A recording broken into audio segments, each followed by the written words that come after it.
Annoncé l'opération Lautaro Martinez avec le Barça, les amis. Que va-t-il se passer? C'est à la une de la presse catalane. On nous parle bien évidemment de Memphis Depay du côté de Mundo Deportivo. On l'a vu hier avec Albert Masnou, la plume de Sport.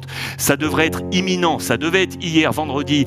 Depay préfère attendre un petit peu, mais normalement dans les prochains jours, cela devrait être géré. L'attaquant de l'Olympique Lyonnais va rejoindre, vous le savez, le FC Barcelone. L'autre opération, elle est ici. Le Barça veut Lautaro Martinez. L'Atlético Madrid également. Attention, lui a freiné sa prolongation avec l'Inter. Que va-t-il se passer? On nous parle d'une opération. Je vais vous ouvrir les pages intérieures pour que vous compreniez ce qui se passe.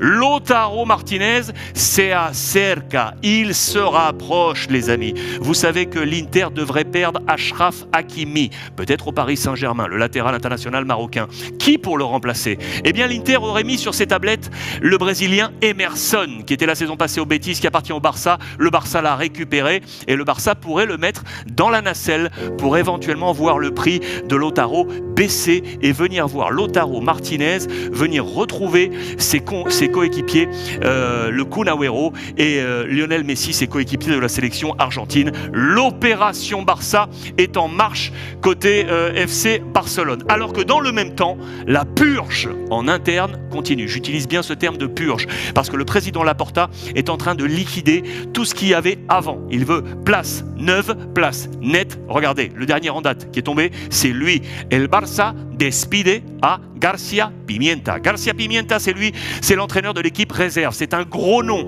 côté Barça. Son nom était ressorti pour éventuellement prendre la relève de Ronald Koeman. Eh bien, il a été licencié.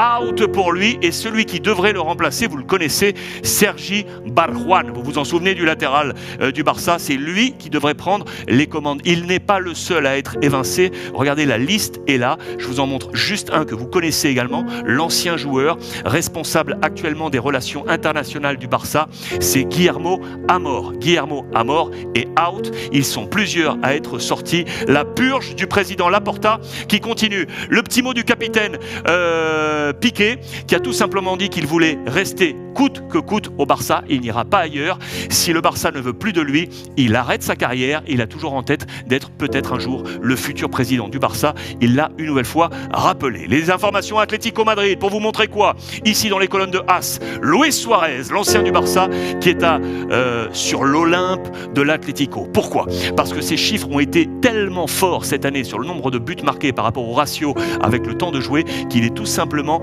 l'un des meilleurs buteurs de l'histoire de l'Atlético Madrid avec un ratio à 0,65 buts par match. 0,65, c'est un ratio absolument incroyable côté Atlético Madrid. Sur les transferts, attention pour El Cholo Simeone, parce que l'international anglais Trippier qui est ici, qui avait été jugé intransférable, on veut le garder, Trippier, attention, parce que lui aimerait pourquoi pas retourner en Première Ligue et on nous dit qu'il sera intéressé par Manchester United. Une offre devrait arriver, El Pulso, c'est le bras de fer là qui va commencer entre le clan Trippier et le clan Atlético Madrid à faire transfert côté Atlético. Les informations Real Madrid maintenant les amis, avec plusieurs choses. Voilà pour vous montrer tout d'abord avec Carlo Ancelotti, photo qui date un petit peu, c'était avec Zizou, bien évidemment ce passage de témoin entre les deux hommes. C'est un très beau papier là pour nous montrer que les retours des entraîneurs au Real Madrid, les deuxièmes chances, sont plutôt positives. Ça marche plutôt bien, historiquement,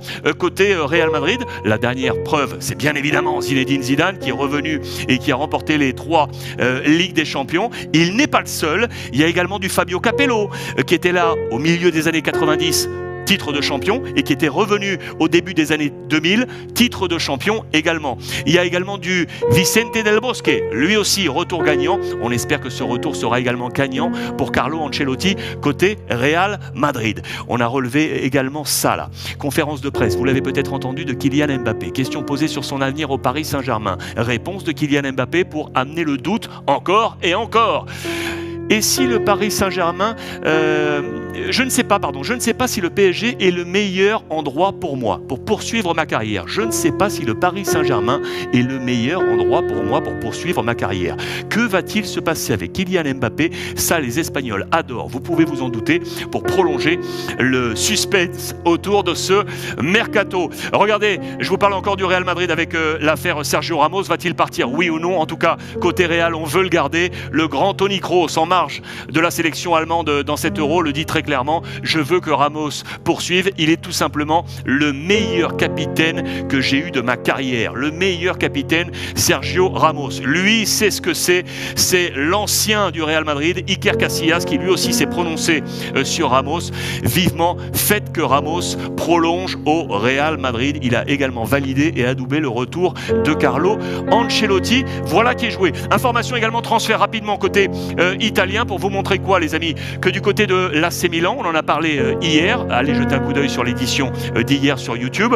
Attention, parce qu'on était inquiet concernant, vous le savez, le genou de Zlatan Ibrahimovic. On cherchait un numéro 9 de complément. Eh bien, on pourrait aller en chercher un nouveau, un autre, un deuxième de complément. Il y avait déjà Olivier Giroud qui était possible. Voici les noms qui gravitent côté AC Milan. Il y a du Icardi du Paris Saint-Germain qui est ici, et lui là, Azmoum, qui est l'attaquant du Zénith Saint-Pétersbourg, joueur très intéressant qui est sur de nombreuses tablettes européennes. La recherche offensive du côté de l'AC Milan. À noter que côté transfert, toujours, on nous parle de De Paul, qui vraisemblablement aurait annoncé en interne du côté de l'Udinese qu'il allait partir, et vraisemblablement ce sont les Diables de l'AC Milan qui devraient emporter l'ami De Paul. Affaire à suivre. Du côté de la Juventus de Turin, si on est dans le casting également, on regarde ce qu'on a en interne. Qu'est-ce qu'on a en interne pour pouvoir travailler pour la saison prochaine du côté de Max Allegri? Eh bien, il y a de la jeunesse. Il y a de la jeunesse du côté de la Juve, avec un homme qui symbolise tout ça, c'est lui. C'est Gianluca Fabrotta, qui avait été lancé par Pirlo, l'ex de la Juve. Lui, 21 ans, il fait partie de cette équipe des U23. Il est appelé à monter dans cette équipe première. Il a été lancé par Pirlo. Il est l'un des symboles de ce trésor dont dispose aujourd'hui la Juve. Il y en a d'autres, comme Fagioli, 20 ans, comme Dragusin de 19 ans, ou encore Rovella de 19 ans. La Juve a des talents en interne. Les vieux sont partis, notamment Gigi Buffon, vous le savez, et on cherche du coup un nouveau gardien, numéro 2, un nouveau casting de gardien. On nous parle de plusieurs choses. On nous dit que Perrine devrait rester au Genoa, c'était l'un des hommes visés notamment, et celui qui tiendrait la baraque, c'est lui là, Mirante, actuel gardien, vous le savez, 37 ans du côté de l'AS Roma. Il pourrait venir du côté de la Juve pour remplacer poste pour poste l'ami Gigi Buffon. Affaire à suivre.